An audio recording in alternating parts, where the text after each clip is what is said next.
आणि विहित म्हणजे जे करा म्हणून सांगितलेलं आहे ते पुरुष प्रवृत्ती अर्थ असं शास्त्रकार सांगतात. जिथं ज्या कर्मामध्ये आपली काय व्हावी, गती व्हावी, कर्मामध्ये आपण काय व्हावं, रत व्हावं, हे विहित कर्माचं लक्षण सांगितलं. निषिद्ध करू नये असं सांगितलं. म्हणजे करा म्हणून सांगितलेलं कर्म विहित आहे. आणि मग विहित कर्मात सुद्धा आपल्या जे वाट्याला आलेलं आहे त्याला पहिल्यांदा ज्ञानोबराया मान देतात. म्हणून हे विहित कर्म पांडवा आपुला अनन्य बोलावं, म्हणजे जिव्हाळा आहे असं म्हणतात. म्हणजे परमार्थता वेद हा त्रिकांड आहे. कर्म, उपासना, ज्ञान असा तिन्ही मार्गातून उपदेश केला आम्हाला. ज्ञानाची गोष्ट थोडी आहे, मोजकी आहे. ती गोष्ट कशी आहे, ज्ञानाची समजुतीवर आहे. समजणं हे फार फार कृपेचं लक्षण आहे. फार वेळ लागेल. पूर्वतयारी असेल त्याला एका क्षणातही काम होऊन जाईल. आणि मग ते होण्यासाठी आता मग काय नेमकं व्हायचं परमार्थात, जे व्हायचं ते व्हायचं, ते सांगता येत नाही. ठाईच मुराला अनुभव. काय सांगणार परमार्थामध्ये, असं होता येतं हेही सांगता येत नाही, आणि असं होता येत नाही, असं आहे असं म्हणजे नेतेही सांगता येत नाही, आणि असं आहे म्हणूनही सांगता येत नाही. म्हणजे याचं कथन करता येत नाही असा त्याचा अर्थ नाही. अनुभव आला की सांगणारा अनुभवात विरघळून जातो, आणि ज्याला अनुभव आलेला नाही तो सांगू शकतो. सांगणं चुकीचं नाही, परोक्ष ज्ञानानं सांगायला पाहिजे. परोक्ष ज्ञान म्हणजे शब्दाची उंच पातळी. देव दाखवण्यासाठी जे जे काही तुम्ही आम्ही उपासनेच्या माध्यमातून, कर्माच्या माध्यमातून जे जे काही केलं आहे, जे विहित आहे ते करणं अपेक्षित आहे. त्याला बोलावंच लागतं, सांगावं लागतं. त्याला विधी असं म्हणतात. आणि हे असं करा म्हणून ज्याला नियम सांगितले जातात त्याला धर्म असं म्हणतात. म्हणजे कर्मालाच नियम लागू झाले की धर्म होतो. कर्म म्हणजे जे काही मी करतो त्याला कर्म म्हणावं. म्हणजे अगदी हातपाय हलवण्यापासून डोळे उघडणे, झाकणे, मिटणे ह्या सगळ्या गोष्टी कर्मातच मोडतात. मग त्यात जांभई, शेंकट, हे कर, हे सुद्धा कर्म मानायलाच पाहिजे. कारण कोणतीही हालचाल होईना का पण कर्मच म्हणतात. मग ते बुद्धिपुरस्सर होईल अगर अबुद्धिपुरस्सर होईल. कर्म म्हटलं की ते हेतू असेल, अहेतुक असेल, हेतू धरून असेल, कर्म हे होतच राहील. म्हणून कर्माची फार पायाभरणी चांगली मजबूत केलेली आहे ज्ञानोबरायाने. आणि सगळे तुम्ही आम्ही जीव संसारी आहोत. आम्हाला काय संन्यस्त वृत्तीनं सगळा संसार सोडता येणार नाही. आणि जो संसार सोडायचा आहे त्याची व्याख्या काही निराळीच आहे. आणि मग जे आपल्याला परमार्थामध्ये हस्तगत करायचं आहे ते ठिकाण, त्याची सुरुवात आहे कर्ममार्गापासून. कर्म शब्दामध्येच कर शब्दानं सुरुवात आहे. करायला प्रवृत्त करणे, करणे, करत करत करत राहणे. आणि मग हे कुठपर्यंत करायचं. बद्धाला कर्म सुटत नाही, विषयीला सुटत नाही, जिज्ञासूलाही नाही सुटलेलं, आणि मुक्ताला कर्म तर लोकसंग्रह म्हणून पुढं करावं लागतं. म्हणून कर्म ज्ञानोबराया सांगतात, मग अज्ञाने बांधले तया मोक्षपदी बैसावया. साधना आरंभ तो तृतीय अध्यायी बोलिला. तिसऱ्या अध्यायामध्ये साधनेचा आरंभ सांगितला, आणि तो आरंभ कर्मापासून सांगितला. म्हणजे तुम्ही आम्ही जे काही करत आहोत त्या करण्यामध्ये आमचा हेतू आहे. म्हणून तुम्ही आम्ही जे कर्म करतो त्याला सकाम कर्म म्हणायचं. आणि असे एक पुरुष आहेत या जगतामध्ये की ज्यांना ज्ञान झालेलं आहे, आणि ज्यांचं कर्म निर्हेतुक पद्धतीनं होतं आहे ते जीवनमुक्त पुरुष आहेत. त्यांच्या करण्यामध्ये काही नाही, त्याला लीला म्हणायचं. देवाची सुद्धा लीला आहे. त्याने हे जगत निर्माण केलं आहे. एवढं जगत निर्माण करून मोहाचे प्रसंग उभा केले, सगळं काही त्यानं निर्माण केलं आहे, पण तो अडकलेला नाही. एवढं करून अकर्ता या बोधावर देव आरूढ आहे. म्हणून त्यांना निर्हेतुक कर्माची उच्च पातळी म्हणावी, त्याला नैष्कर्म्य सिद्धी म्हणतात. म्हणून परमात्म्याची ही लीला, तसंच संतांची ही लीलाच म्हणायची, कारण त्यांच्या करण्यामध्ये कोणती अपेक्षा नाही. आणि मग तुम्ही आम्ही कर्म करतोच, पण तुमच्या आमच्या करण्यामध्ये आम्ही त्या फळाला धरून कर्म करत असल्यामुळं लिप्त होतो. आणि फळाच्या हेतूनं जे काही कर्म केलं जातं तेच जीवाला बांधतं. मग आता ते बंधाला कारण होतं कर्म, ते कोणत्या रीतीनं केलं म्हणजे ते मोक्षाला कारण होईल एवढं सांगण्याकरता ज्ञानोबरायांनी ज्ञानोबारायांनी अट्टहास केला की हेतू इतकाच, अर्जुन युद्ध सोडून चालले होते असं सरासरी म्हटलं जातं. यवं मुक्त्वा अर्जुन असंख्ये रथोपस्थ उपाविशत विसृज्य शशरम चापम शोक संविघ्न मानसा. हे सगळं टाकतो आणि मी भगवी वस्त्र नेसतो, मी निघून जातो. ज्ञानोबराय म्हणाले, कर्माचा त्याग मी सांगत नाही, मी कर्मातला त्याग सांगतो. कर्म सोड असं माझं म्हणणं नाही, पण कर्मातलं काय सोड? तर कर्मात दोन गोष्टी आहेत. मी करता हा एक भाव आहे आणि त्या केलेल्या कर्माचं फळ मला मिळालंच पाहिजे. आणि हीच अपेक्षा म्हणजे मलदोष. त्याला काय पापच करायला पाहिजे असं नाही महाराज. चित्तात अपेक्षा ठेवून जर मी इथं बसलो असेल तरी पापच आहे ते. प्रवचन केलं तरी पापच. हा प्रबोधन होईल, सगळं होईल, बोध होईल एखाद्याला, पण माझ्या चित्तात जर अपेक्षा असेल तर हे कर्म सकाम तर होईलच, पण त्या सकाम कर्माबरोबर त्याचं फळ देऊन ते नष्ट होईल. म्हणून तो काय म्हणे, त्याचे कळले आम्हा वर्म जे जे कर्मधर्म नाशवंत. हे कर्माचा एवढा मोठा व्यापार आहे, सहजासहजी कोणाला तो सुटत नाही. म्हणून हे कर्म ज्ञानोबराय सांगतात, गीताकार सांगतात, नाही कश्चित क्षणमपि जातो तिष्ठत्य कर्म कृत कार्यते हे आवश्यक कर्म स्वभाव प्रभाव गुणे. प्रत्येक जीव हा स्वभावानं आपल्या प्रकृती गुणानं बांधलेला आहे. तो क्षणभर देखील स्वस्थ बसत नाही. काहीतरी डोळ्याचं हलणं, पापण्या अवघड साफ करणं, कानानं ऐकणं, नाकानं वास घेणे, हा कर्मेंद्रिय कर्म करत आहेत. आणि हे जरी नाही करतो म्हणाला तरी स्वस्थ बसतो म्हटला तरी ते कर्मच आहे. मी आता काय करत नाही, आता मग निवांत आहे, पेन्शन आहे असं जरी म्हणाला तर ते स्वस्थ बसणं सुद्धा कर्मच आहे. कर्माशिवाय कोणीही इथं राहू शकत नाही, कारण या भूमीला नावच आहे कर्मभूमी. याला मृत्यू लोक म्हणतात. इथं हालचाल केलं तर थोडंफार 10 वर्ष वाढ जगेल, नाही हालचाल केली तर लवकरच जाण्याची आपली, म्हणजे शरीरसुद्धा एक कर्म केल्याशिवाय स्थिर आणि चांगलं सुस्थितीत राहत नाही. म्हणून कर्माची प्रत्येकाला गरज आहे. ज्ञानोबराय सांगतात, मग हे करायचंच आहे तर मग विहित कर्म का बरं करू नये, निषिद्ध का करावं जीवानं? जे कर्म आपल्या वाटणीला आलेलं आहे ते तर चोख करायलाच पाहिजे. मग करताना निर्हेतुक करायची तयारी ठेवायची, पण आता देखील त्यामध्ये कोणतं केलेलं चांगलं होईल? पैशळा आकाश दरिया दाटणे एक धनंजया परिचय वाहता विसावया मिळजे ते घेपे.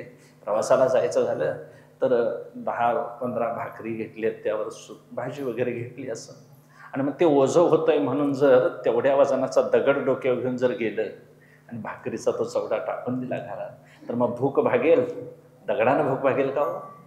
नाही, भाकरीच्या ओझ्यानं भूक भागेल, दगडाच्या ओझ्यानं नाही. म्हणजे तेवढ्याच वजनाचं आहे, नाही चालणार.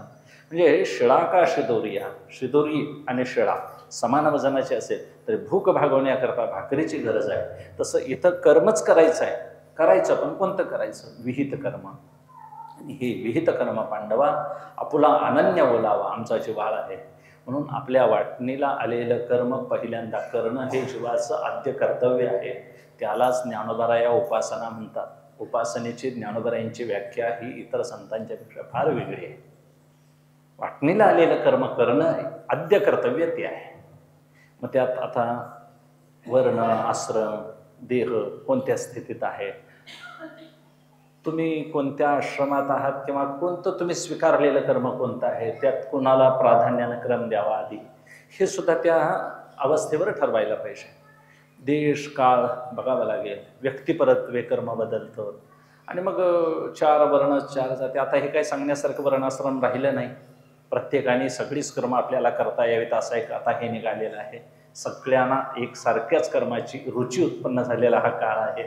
काही असे ना का, पण आपल्या वाटणीला आलेलं म्हणजे आपल्या वर्णाश्रमानं चालत आलेलं कर्म स्वतः करत राहणं ही ईश्वराची पूजा आहे.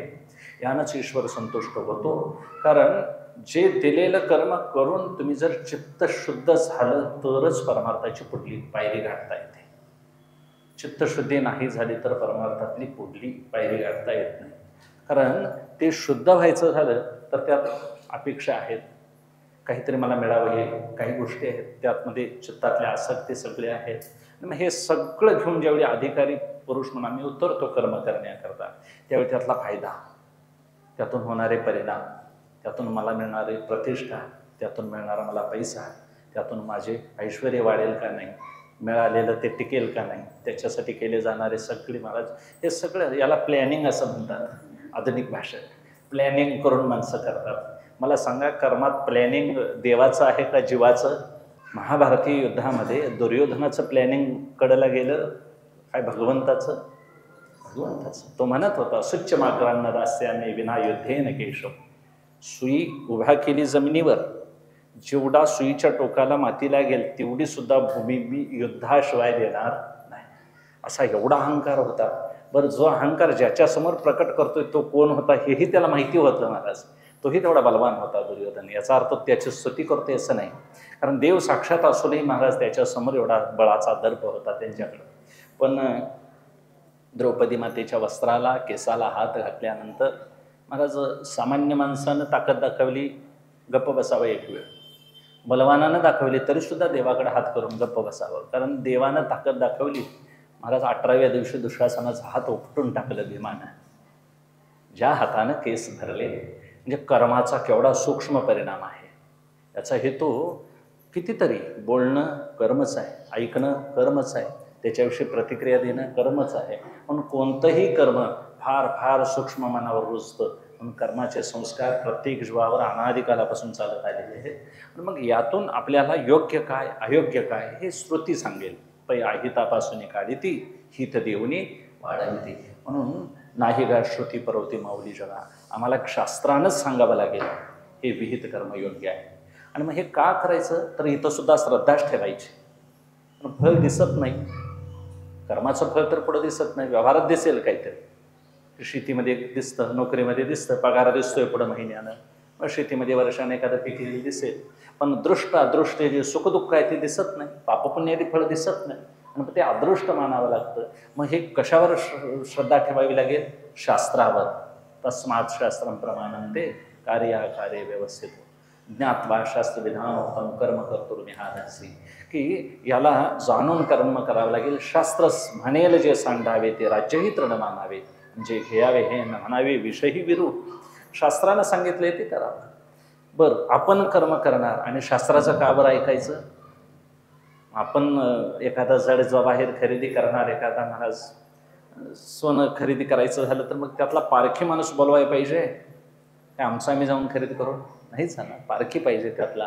कारण खोटी नोट ही खऱ्यापेक्षा चांगली सजवलेली असते, त्यामुळे एखाद्या वेळेस डोळ्याला भ्रम होण्याचा संभव असतो. कोणतं कर्म योग्य कोणतं अयोग्य त्यालाच अकर्म कर्म विकर्म हे कळण्याकरता शास्त्राला विचारावं लागेल. म्हणून विहित शेवटी काय, आपल्याला काही जबाबदारीची कर्म आलेली आहेत. मला सांगा की आम्हाला जी वडिलारचित कर्म आलेली आहेत घराण्यात, कुळाचार कुळकर्म परंपरा, त्या विशिष्ट नित्यनेमानं चालत आलेल्या आहेत. त्याला नैमित्तिक म्हणा, चालत आलेली म्हणा, किंवा आईवडिलांच्या विषयीचं कर्तव्य ते सुद्धा चालत आलेलं आहे. दांडेकर मामा एक दृष्टांत सांगायचे, पुष्कळ त्यांच्या प्रवचनातून आहेत ते.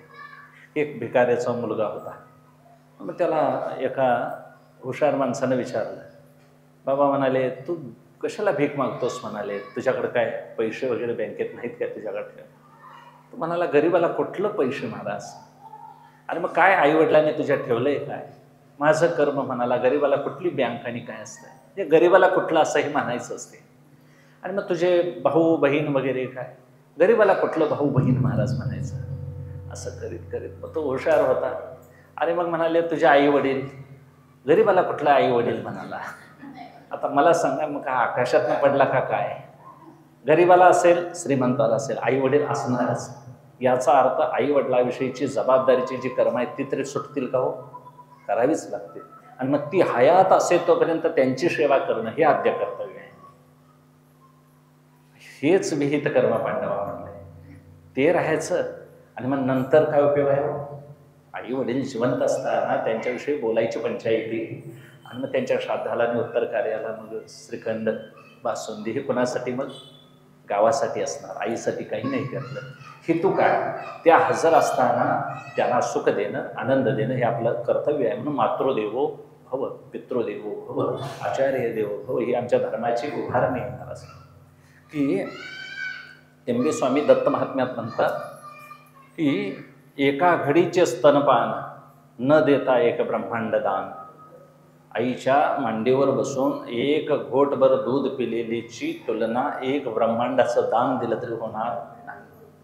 कोण म्हणतात? वसुदेवानंद सरस्वती, साक्षात दत्त भगवान आहेत ते जर आईची थुरवी एवढी गात असतील तर मला सांगा आईसाठी आम्हाला जे काही करावं लागेल, म्हणजे आईसाठीचं जे आद्य कर्तव्य आहे, म्हणून आईसाठीचं जे कर्म आहे, वडिलांच्यासाठीची जी जबाबदारी आहे, ती त्या मुलासारखं कुठलं वडिला आई म्हणजे गरीबाला कुठले आईबाप असं म्हणून सोडण्यासारखी नाही. म्हणून आचार्य देवो भव, की सत्यम वद धर्मम चर स्वाध्यायांना प्रवदा, हे सामान्य दिसतात महाराज, हे सोप्या गोष्टी वाटतात. सत्यम वद इतकं सोपं आहे का हो खरं बोला म्हणणं?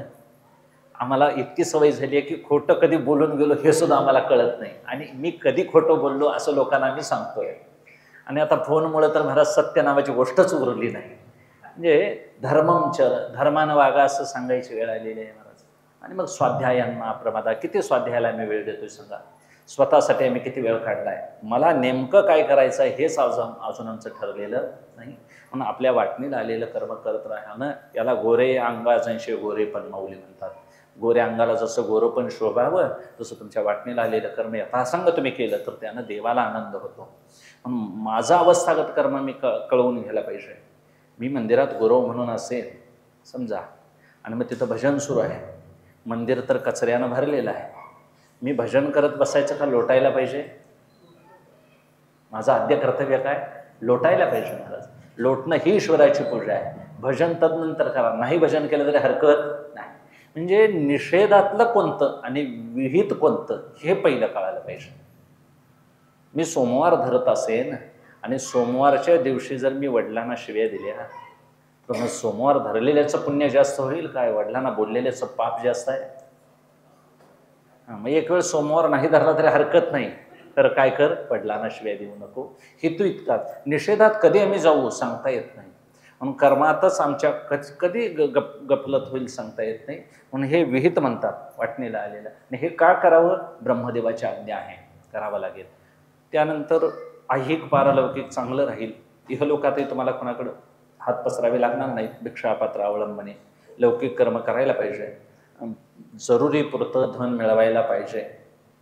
आता ती परिस्थिती पहिल्यासारखी उरलेली नाही, काळ बदलत चाललेला आहे. आता स्वतः स्वावलंबी होण्यासाठी तर जीव प्रयत्न करतो. बघा तुम्ही, प्रत्येक जीव जे काही करत आहे ते पूर्ण होण्याकरता करतोय का अपूर्णासाठी? एखादा शेतकरी जरी झाला तरी पाणी कमी पडतंय म्हणून बोर मारतोय, बोरला नाही कमी पडलं आणि दुसरीकडे विहीर मारतोय. ते करून एखादा भरपूर पाणी लागलं तर आणि कुठेतरी 20 गुंठ घेऊया म्हणतोय. असं करत करत तो पूर्णत्वाकडे वाटचाल करतोय. मुलगा झाला, मुलग्याचं शिक्षण परिपूर्ण व्हायचा प्रयत्न, त्याला कुठंतरी मुलगी बघायची, सून मिळावी, अशी पूर्णत्वाकडे प्रत्येकाची वाटचाल आहे. मग हे कर्माशिवाय तर घडत नाही. म्हणून कर्म हे इतकं योग्य पद्धतीनं झालं पाहिजे की त्या कर्मातच ते कर्म सुटका कसं करून घेता येईल हे आपोआपच आपल्याला सुचेल. कारण हे कर्म करत असताना हे मी करतो असा प्रत्येक जीवाचा भाव आहे महाराज.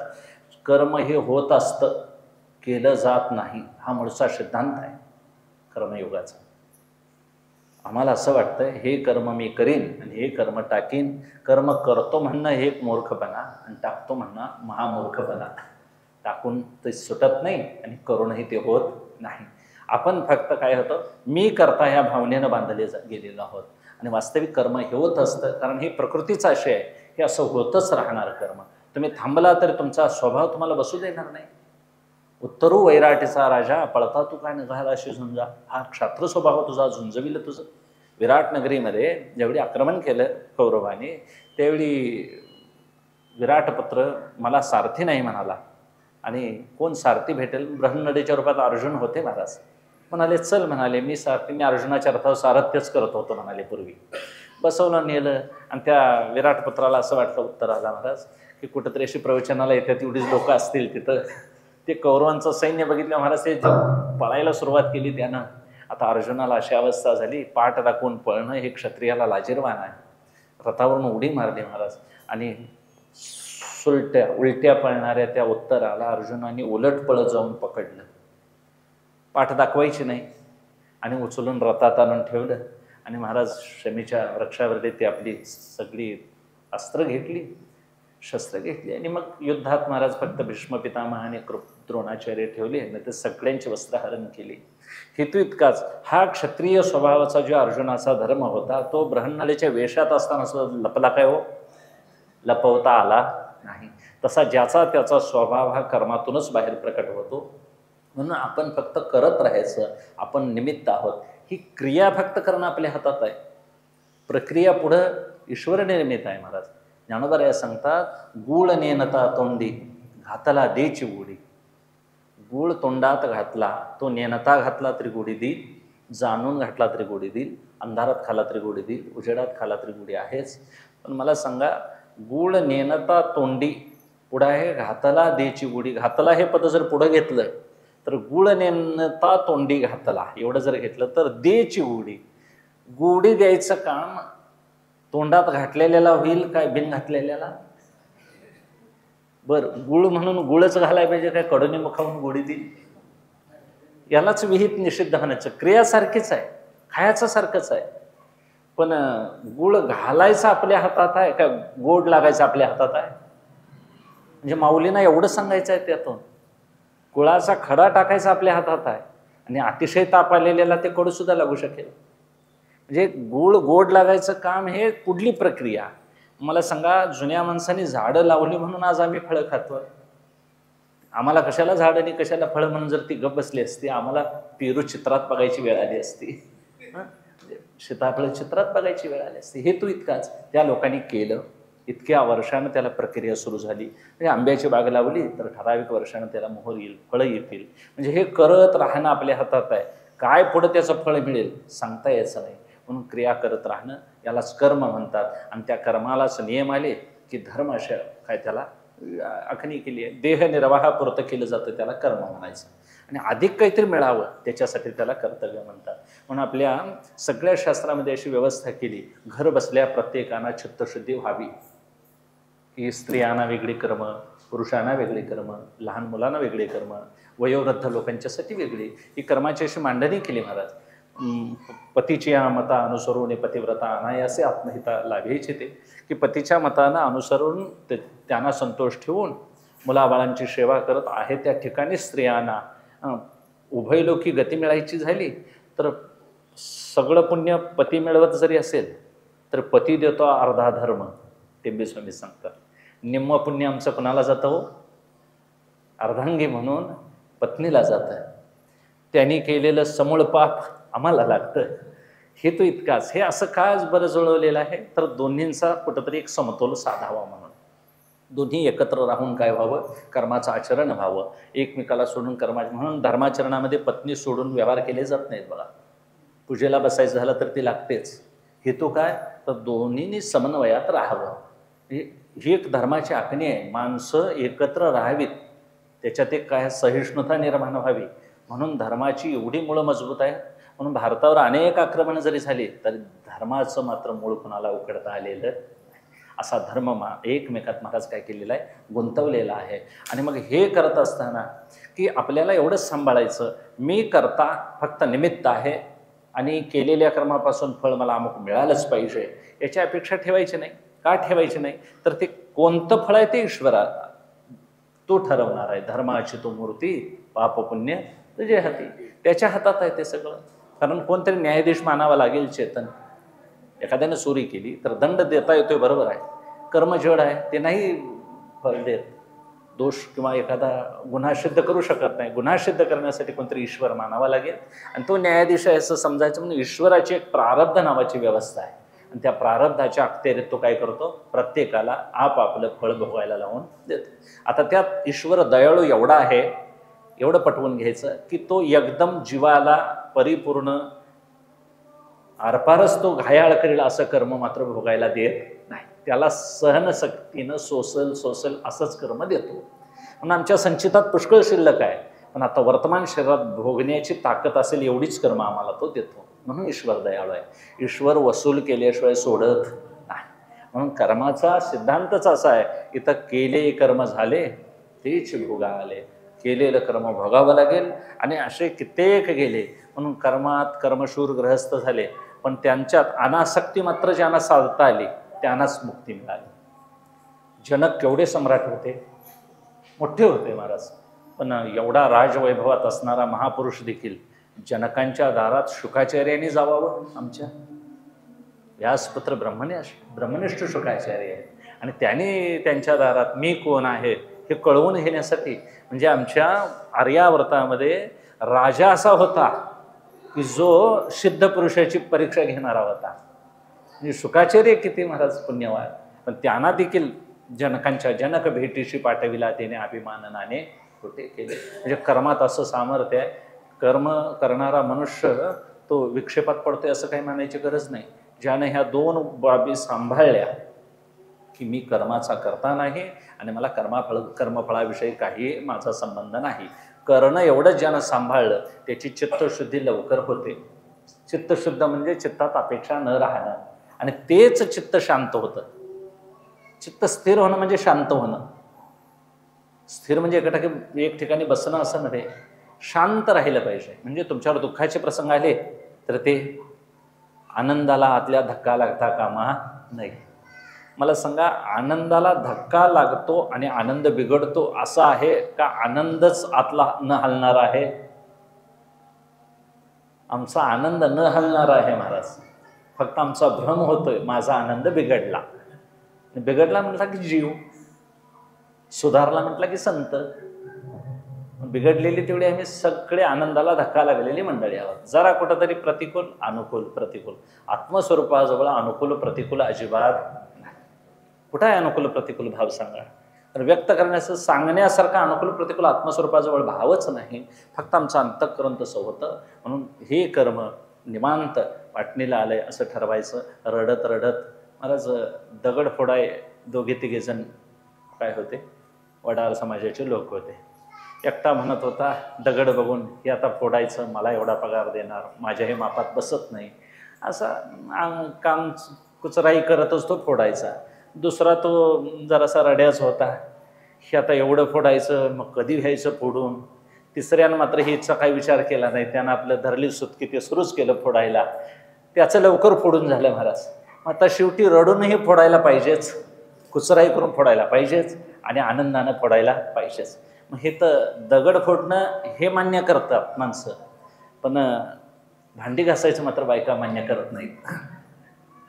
ही मी का घासू, त्यांचं जेवलेलं मी का काढू, हे आपलं परक कर्मात होतच राहील महाराज.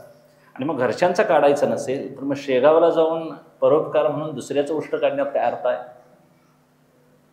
अक्कलकोटला जाऊन दुसऱ्याच्या उष्टावळी उचलण्यात काय अर्थ आहे? घरच्या माणसातही तो देव आहे नव्हे. मग असं हे कर्म कुठेही तुम्हाला निवांत करता आलं पाहिजे. कर्मामध्ये आपलं समचित्त राहिलं पाहिजे.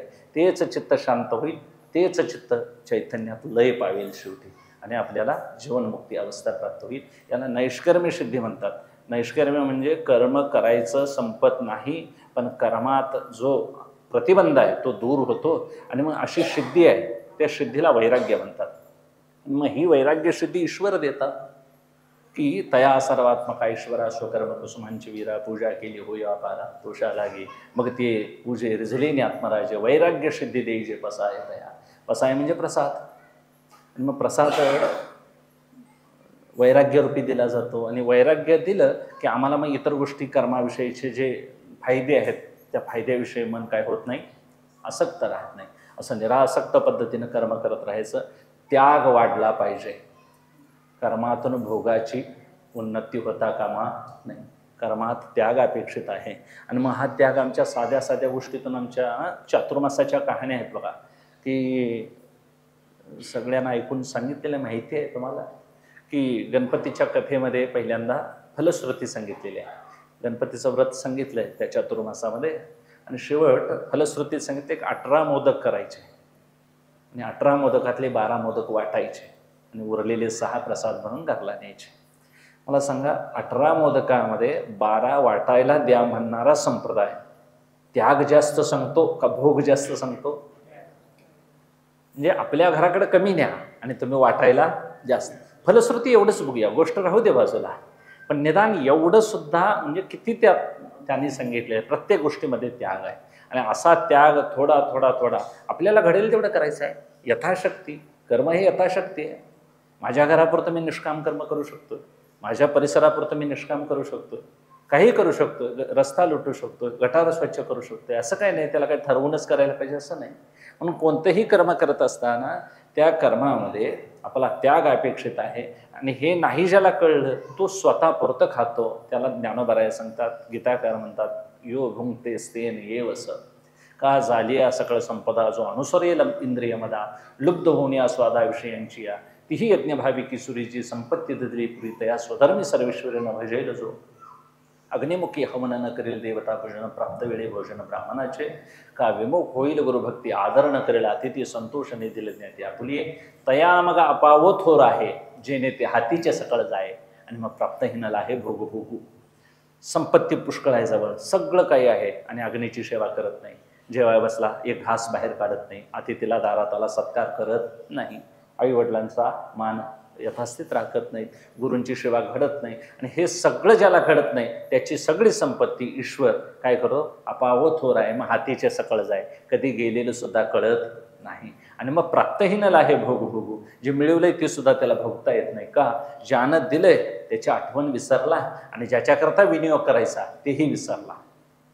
म्हणून या त्यागाची एक भूमिका आहे. एक ब्राह्मण महाराज अथर्वशीर्षाची पारायणं करायचे. मग असं संकष्टीच्या वेळेला अथर्वशीर्षाची पारायणं 108 वेळा करायची. आणि मग पारायणं करताना ते मोठं कुटुंब, त्यांना शाबू वगैरे काही गोष्टी शरीराला सहन होत नव्हत्या म्हणून ते फळाहार करायचे. फळाहाराचं ताट भरलेलं असायचं. 12 वाजता सगळं ते शीर्ष पारायणं झाली की ते फराळाला बसायचे. फराळाला बसले की मग लहान मुलं पळत यायची, काकांचा फराळ सुरू झाला आहे काकांचा. आता मुलांना काय अथर्वशीर्षाविषयी काही देणं घेणं नाही, त्यांना काय फक्त काका फराळ करतात, एखादी फोड मिळती का बघूया. आणि ती मुलं भोवत्यानं फिरायची काकांच्या. काका म्हणायचा मुला हो तुमचं जेवण झालं काय? ती मुलं म्हणायची झालं आमचं जेवण. मग म्हणाले माझं आज संकष्टीचं व्रत आहे, मला एवढी पारायणं करायला लागतात त्यामुळे मला हे खावावं. तो काका सगळ्या मुलांच्या देखत ताटभर फळं एकटाच खातो, पण एकही फोड मुलांना देत नाही. मला सांगा कोणत्या संकष्टीला गणपती प्रसन्न होईल? ज्या काकांना बालब्रह्म आहे मुलातलं, केवढं खातंय होते? एक फोड खाईल. आणि 10 मुलं असली तर 10 द्यायची. पण आपण सगळं खातोय पण मुलांच्या भावनेची तो कदर करत नाही. आणि मग अशी जिथं दया नाही तिथला धर्म काय उपयोगाचा? दया तेत धर्मो धर्मो तेत सुखागमो सुखी पुरुषोत्तमो अति जैसा. दया असेल तर धर्म जगेल. आणि मग ज्याच्या अंतःकरणात असं जिव्हाळा नाही कर्म करताना ते कर्म सुसंगत होत नाही.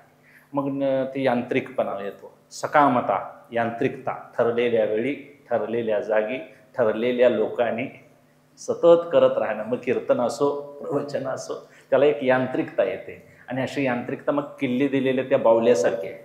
त्याला का ताल आहे, पण ती किल्ली सपेतोपर्यंत वाजवते, किती वेगानं वाजवते त्याला लय नाही, त्याला तालाचा पत्ता नाही.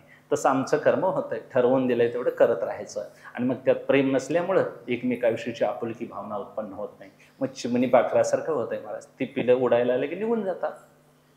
मुलातला आणि आईतला असा संबंध सांगितलाय का हो धर्मानांच्या? नाही सांगितलं. लेकुराचे हित वाहे माऊलीचे चित्त 80 कळवळ्याची जाती करी लाभाविन प्रीती. लाभाविन प्रीती कधी उत्पन्न होईल? आपलं कर्म तसं निष्काम पाहिजे. आईनं केलेल्या कर्तव्याविषयी आमच्या विचार केला तर एकाही रुपयाची अपेक्षा केलेली नाही. अजून महाराज ब्रह्मांड प्रलय काळापर्यंत जरी आई जन्माला आली, आधुनिक असेल, शिकलेली असेल, कशी असेल, आपल्या मुलासाठी ती काही व्यक्त करत नाही. आपलं मूल फक्त चांगलं निरोगी आणि सुरक्षित असावं एवढीच तिची भावना असते. ही भावना नुसती मनुष्यातच आहे का पशुपक्षात सुद्धा आहे? गायीत जनावरात सुद्धा हीच भावना आहे. आपल्या कालवडीसाठी आपल्या पारडीसाठी दूध देते ती. हेतू इतकाच. असं एक दयार्द अंतःकरण असेल त्याच्याकडून ही कर्माची साधना चांगली होते. म्हणून आपल्या चातुर्मासाच्या कथेतून हे कळावं महाराज, आपलं वस्तुगत कर्म काय, चालू काळाला आलेलं कर्म काय, आणि हे जो चुकला वर्म तर मग हे कर्म चुकीचं सोडून मिथ्याचार केल्यासारखं होत आहे. जे मी आता इथं करायला पाहिजे तेच कर्म जर दुसऱ्या ठिकाणी करत असेल ते कर्म दाखवण्यासाठी होऊन जाईल. आपल्या घरातलं जनावर उन्हात बांधलेलं आहे असं समजा. ते उन्हात बांधलेलं जनावर योग्य त्या वेळेला उन्हाच्या अगोदर घरात बांधून त्याला थोडंसं पाणी दाखवून एक पेंडी वैरणाची काय असेल ते टाकणं हे कर्तव्य का गोपाळपुरात जाऊन सारा चारणं हे कर्तव्य? आमची माणसं काय कबूल करतात? आमच्या माणसांना दाखवायचा धर्म आवडतो, निभवायचा धर्म आवडत नाही. निभवता येत नाही का? तो नित्यनेमानं करावा लागतो. आणि मग जो दाखवायचा आहे तो कधी कधीतरी वारीला गेलं तर करायला काही हरकत नाही. मला सांगा, मग पांजरपोळा जाऊन गाईला केळं चारावीत, त्या गावातल्या वारकऱ्याने केळं दिलेली बरी? असं ना, तुम्हाला शिवे देतील का? पण केळं हे काय जनावरांचं खाद्य नव्हे महाराज, माणसांच्यासाठी आहे. मग एवढा सुद्धा विवेक जिथं उरत नाही तिथं श्रीमंती असते. नुसतं दाखवायचं असतं, मग ते कर्म उरत नाही. तो थाटमाट असतो आणि थाटमाटानं देव प्रसन्न होत नाही. कुणाचाही थाटमाट त्याला सहन होत नाही असं नाही, पण थाटमाटाला तो अजिबात किंमत देत नाही. आणि देत असता तर मोठ्या मोठ्या बंगल्यात देव गेला असता, झोपडीत आला नसता, विदुराच्या झोपडीत गेला नसता, शबरीकडे गेला नसता, मोठ्या मोठ्या बंगल्यातच फिरला असता. नाही, ते सगळं करता येईल. म्हणून कर्मातूनच भाव उत्पन्न होतो. ही कर्मातूनच ही पूजा. म्हणून याला तया सर्वात्मका ईश्वरा स्वकर्म कुसुमांची वीरा, ही पूजा आहे महाराज. आणि मग अशी पूजा करत गेलं की सगळ्याविषयीचा प्रेमभाव उत्पन्न होतो, आपुलकी उत्पन्न होते. आणि या आपुलकीतूनच सगळी माणसं एकत्र जोडली जातात, बांधली जातात. आणि मग याच्यामध्ये काय होतं, कुणाचीही अपेक्षा हेतू ठेवून कर्म नसल्यामुळं निर्हेतुक एवढ्या उंचीला कर्म जातं. असं रामराज्यामध्ये कर्म होतं. महाराज, भाऊ वनवासाला गेले, पण मागं त्यांच्या राज्यावर आपण स्पर्शसुद्धा केला नाही भरताने. हे राज्य कोणाचं आहे? प्रभू श्रीरामाचं आहे. नंदीग्रामामध्ये महाराज त्यांनी पर्णकुटी वसवली, तिथं राहिले, पण त्या गादीला हातसुद्धा त्याने लावला नाही. हे कोणाचं आहे? त्याचं आहे. त्याच्या आज्ञेनं मी राखीन, म्हणजे मी रखवाली करीन, पण हे माझं नाही. ज्याचं आहे त्याचं देणं. हे एवढा महाराज पवित्र भाव जपणं इतकं सोपं नाही. म्हणून या कर्माला एक विशेष उंची येते. आणि ही उंची त्या त्या कर्मात सदैव रत राहिलं तर येते. याला समाप्ती नाही, करत राहिलं पाहिजे. मग कधी कुठपर्यंत करायचं? वैराग्य येईल तोपर्यंत करायचं. वैराग्य कधी येईल? तर अशी कर्म करत राहिल्यावर कधी यायचं त्यावेळी येईल. याला काही ठराविक तारीख नाही. या निपाणीतच येईल जन्मात आलोय असं नाही, आम्ही कुठेतरी परदेशात गेलो तिथं येईल. कारण ही सिद्धी आहे ती पूर्वकर्मावरल्या आमच्या आधारित मागल्या कर्माच्या उभारणीवर अवलंबून आहे. ती असते असते असते असे ही कर्मफळं जळती कर्मफळे येतो आगी. अशा निष्काम भावनेनं ही कर्म करत गेलं की सगळी कर्म शून्यामध्ये जातील आणि फक्त एक असा भाव उरेल, उपकार म्हणून कर्म करता आलं पाहिजे. स्वतःची मुलं शिकवणं हे कर्तव्य, पण एखाद्या गरिबाच्या मुलाला शिकवणं परोपकार आहे. शिक्षण तेच, पैसे तेच, पण आपल्या मुलाला शिकवणं का परोपकार नव्हे? लोक म्हणतात का उपकाराला करतोय? हे त्याचं कर्तव्य आहे. कर्तव्याची जाणीव करून देणारा समाज आहे. म्हणून उपकाराचं कर्म कळावं आणि मग आपली जाणीव कळावी. अशी जाणीव प्रत्येकाला कळाली की कोणी महाराज असा विनाकर्माचा राहणार नाही. म्हणून कर्माचे संस्कार होतात. कर्म कसं करावं, कोणत्या पद्धतीनं करावं, याच्यासाठी सुरेश्वराचार्य यांनी नैष्कर्म्य सिद्धी म्हणून मोठा ग्रंथ लिहिलेला महाराज. त्याचे 4 अध्याय आहेत. मोठा पसारा आहे, नाही कळे नका, पण निदान त्यातला थोडा थोडा थोडा सारांश आमच्यासाठी देवानी, भगवंतानी, ज्ञानोबरायांनी सोपा करून आमच्यासाठी समोर सांगितला. आणि मग वर्णाश्रमानं चालत आलेली ही कर्म केल्यानं जर चित्तशुद्धी होत असेल तर त्याच्यासाठी स्वतंत्र तपाला जायची गरज नाही, कुठं ध्यानाला बसायची गरज नाही. सामान्य स्त्रियांना सुद्धा हे होईल, लेकरांना सुद्धा हे तप केल्यासारखं होईल. महाराज, विद्याभ्यास करायचा तर 18 ते 25 वयापर्यंत विद्येचा अभ्यासच करायचा. उगाच मी हरिपाठ वाचतो म्हणून नाही चालणार, वाचावा, पण सगळं लक्ष केंद्रित करावं आपल्या विद्येकडं. ब्रह्मचर्य आश्रम आहे. 25 वर्षापर्यंत जर विद्या नाही चांगली ग्रहण केली तर पुढलं आयुष्य कशावर जगणार तुम्ही? मिळवलेलं जे धन आहे विद्यारूपी ते तुम्हाला आयुष्यभर संपणार नाही एवढं मिळवायचं आहे. आणि असं ब्रह्मचर्य पाळायचं, ती विद्या सतेज अशी सांभाळायची आणि पुढल्या आयुष्यात ती वापरायची. गृहस्थाश्रमात चांगली संतती उत्पन्न करायची, चांगलं जीवन जगायचं. आणि तेच वानप्रस्थात जे नियम घेतलेले आहेत तेच फलद्रूप कसे होतील हे वनात जाऊन तपश्चर्या करायचे. नाही वन झालं तरी स्वतंत्र घर बाजूला बांधून आपण तशी राहायची तयारी पाहिजे. असं असते असते असते त्या कर्मातूनच तादात्म्य सोडत सोडत सोडत सोडत बाहेर यायचं. म्हणून हे विहित कर्म पांडवा म्हणतात. आपला अनन्य ओलावा आहे, जिव्हाळ आहे. हेच माझं सेवा सर्वात्मकाचे. यानं काय होतं? देवावर ऋण होतं. देवावर ऋण कोणतं होतं? कारण चित्तशुद्धी झालेल्या पुरुषाला देवाला सिद्धी द्यावीच लागेल, वैराग्य पसायदान द्यावंच लागेल. वैराग्य दिल्यानंतर ईश्वर कृपा दुसरी काय होते त्याच्या पलीकडं? तर सगुण साक्षात्कार होतो. सगुण साक्षात्कार झाल्यानंतर इच्छा असेल तर ज्ञानाला अधिकारी देव बनवील. म्हणजे कर्मातून आम्हाला असा मार्ग, कर्म, उपासना, ज्ञान आणि मग पुढं ज्ञानाद्वारे मोक्ष, आत्मसाक्षात्कार अशी व्यवस्था सांगेल. म्हणून कर्माचा त्याग उपयोग नाही. कोणी आग्रहानं कर्म टाकू नये. कर्म सोडून पळणं हे अपेक्षित अजिबात नाही. घडेल तेवढं करायचं. आणि मग तेच करताना आपल्याला उपासनाही सांगितली. उपासनाही तशी निष्काम झाली पाहिजे. आपल्याला फल मिळावं म्हणून हरिपाठ किंवा भजन कीर्तन या गोष्टी होऊ नयेत आपल्याकडून, अशी देवाने कृपा करावी म्हणून उपासनाही अशी निष्काम पाहिजे. आणि ज्ञान ही गोष्ट कळण्याची आहे. पूर्वतयारी म्हणून ज्ञान, कर्म, उपासना सांभाळायला पाहिजे. म्हणजे चित्त शुद्ध होणं, म्हणजे त्या चित्तामध्ये कोणतीही आसक्ती न राहणं, अशी एक भूमिका कर्माची आहे.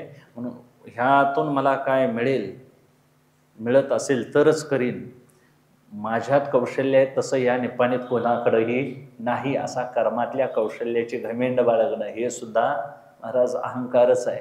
आणि मग मी असेल तरच होईल, माझ्या परोक्ष कोण करत असेल तर ते मी करू देणार नाही, हे सगळे कर्मातलेच अहंकार आहेत महाराज. आणि अशी माणसं कर्मातच मग झुंजत असतात. आणि मग कर्मातच युद्ध वगैरे ही कर्मातूनच झालेली आहेत, अहंकारी वृत्तीतूनच झालेली आहेत. म्हणून नुसतं बोलणंच कर्म आहे. नुसतं बोलणं सुद्धा कर्म आहे. डोळे वटारून बघणं सुद्धा कर्मच आहे.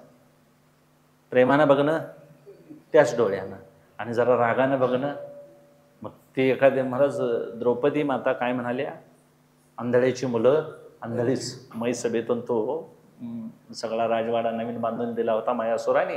पाण्याच्या ठिकाणी स्थळ, स्थळाच्या ठिकाणी जळ, आणि जळाच्या ठिकाणी स्थळ दिसायचं. जिथं भिंत आहे तिथं दिसायची कमान, म्हणजे दार दिसायचं. असा भ्रम व्हायचा त्या राजभवनामध्ये. आणि दुर्योधन जिथं पाणी नव्हतं तिथं त्यानं आपलं काय केलं, धोतर वर घेतलं, आणि जिथं खरोखर पाणी होतं त्या पाण्यातच पडला तो. आणि मग ती हसून म्हणाली, आंधळ्याची मुलं आंधळी. महाराज एवढा शब्द त्याच्या आत होतला की त्यानं महाराज केवढा मोठा महाभारत युद्धाचा प्रसंग घडवून आणला. एवढं कर्म, म्हणजे आपण बोलण्यावर एवढं काही महाभारत घडू शकते म्हणून माणसं म्हणतात, तुझ्या बोलण्यानं महाभारत होतंय, तोंड जरा काय कर, सांभाळ. ही त्यापासूनच म्हण आहे महाराज. म्हणजे एखाद्या माणसानं सरळ सांगायला गेला तरी भांडणच होत्यात. आणि एखादा माणूस महाराज अगदी आला तरी त्याचं बोलायची गरज नसते, सगळी माणसं शांत होतात. हे त्याच्या कर्तबगारीचं, त्याच्या कर्तव्याचं. म्हणून कर्तव्याला जी जागलेली माणसं आहेत ती मोठी मोठी माणसं होऊन गेली. जनकादी, शुक, याज्ञवल्क्य सगळे महापुरुष महाराज कर्माला मान देणारे होते. ज्ञानोबराय सांगतात आपणही असा कर्माला मान दिला पाहिजे. प्रत्येकाचं कर्म ज्याचं त्यानं सांभाळणं हीच मोठी ईश्वराची आज्ञा आहे. इतर कुणाची आज्ञा परमार्थामध्ये सांभाळायची नाही. एक संतांची आणि देवाची, त्यांचं वाङ्मय, याच्या पलीकडं शास्त्र, देव आणि संत या तिन्हींच्या आज्ञा प्राणपणानं जपायच्या. आणि हेच करत राहणं. कुठपर्यंत करायचं तर मगाशी सांगितलं तसं, जे काय व्हायचं आहे आम्हाला परमार्थात तिथपर्यंत. कारण आम्हालाही माहिती नाही काय होतंय ते. झालं तर काय आम्हाला सांगायला येणार नाही, सांगता येणार नाही. असा एक अनुभव आम्हाला मिळावा. म्हणून नैष्कर्म्य सिद्धी हा मोठा टप्पा आहे. कर्माची अंतिम गती नैष्कर्म्य, उपासनेची अंतिम गती सगुण साक्षात्कार, आणि ज्ञानाची अंतिम गती महाराज चित्ताचा चैतन्यात लय होऊन जाणं. काहीच उरत नाही शेवटी, आणि मग सांगण्यासाठी उरत नाही. आणि मग कायम जन्माभाव रूप मोक्ष. म्हणून दुःख निरपेक्ष सुखाची कल्पना यांची. म्हणून कर्मात रडत बसायचं नाही महाराज. प्रसंग वाईट येतात. सगळे घेतलेले किल्ले छत्रपती शिवाजीराजांना परत द्यायची वेळ आली. काय त्यांना वाटलं असेल सांगा. आम्हाला साधं 100 रुपये पडलं तर झोप लागत नाही रात्रभर. तर ते आम्ही तरी मिळवलेलं कुठं असते, कोणीतरी दिलेलं असते, ते पडतंय. मग दिलेलंच नाही असं सुद्धा म्हणता येत नाही. म्हणजे आमच्या चेहऱ्यावरले भाव बघण्यासारखे आहेत महाराज. म्हणजे नुसते हे सांगणं इथं बसून सोपं आहे, पण नैष्कर्म्य राहणं फार फार अवघड आहे. देवानं कृपा करावी. आणि सामान्य कर्म आहे महाराज, याला धर्म म्हणावा. आणि ह्यावर महाराज एवढा मोठा परमार्थ उभा असेल, मग तर संतांची कृपा होण्याकरता आम्हाला संतांनी अविरत कर्म केलं. म्हणून एक चांगलं व्हावं, पारत्रिक लाभावं. जमलं ब्रह्मदेवाची आज्ञा म्हणून कर्म करावं, नाही जमलं तर त्याच्या पलीकडं शरीर कुठलं कसं ना कर्म केले राहणार नाही, म्हणून त्यानं कर्म करावं. शेवटी तुम्ही मुक्त झाला तरी देखील कर्म करावं. कारण ज्ञानी पुरुष कर्म केले विना क्षणभर सुद्धा राहत नाही. तुका म्हणे आता उरलो उपकारा पुरता. का करतात? सवय लागून गेलेली. नामधारक का तुकोबाराय नाम घेत होते, सवय लागली. स्वभाव म्हणलाय माझ्या तोंडाला ती सवय लागली. माझी मज झाली अनावर व्हायच्या. काय का असेना कर्म करतातच सगळी माणसं, म्हणून कर्माचा त्याग अपेक्षित नाही. कर्मामुळेच आम्ही तिथपर्यंत जाऊ. म्हणून कर्म नैवही संसिद्धी आस्थितः जनकादया. जनक एवढ्या मोठ्या उच्च अवस्थेला गेले, ती अवस्था आम्हाला पांडुरंगाच्या कृपेने लाभावी, माऊलीने कृपा करावी आणि कर्मातली गती आम्हाला सूक्ष्मतेने कळवून द्यावी, आमच्या उद्धाराला ती कारण होईल. म्हणून झालेली सेवा त्यांच्या चरणी अर्पण करतो, सेवेला विराम देतो. पुंडलिक वरदा.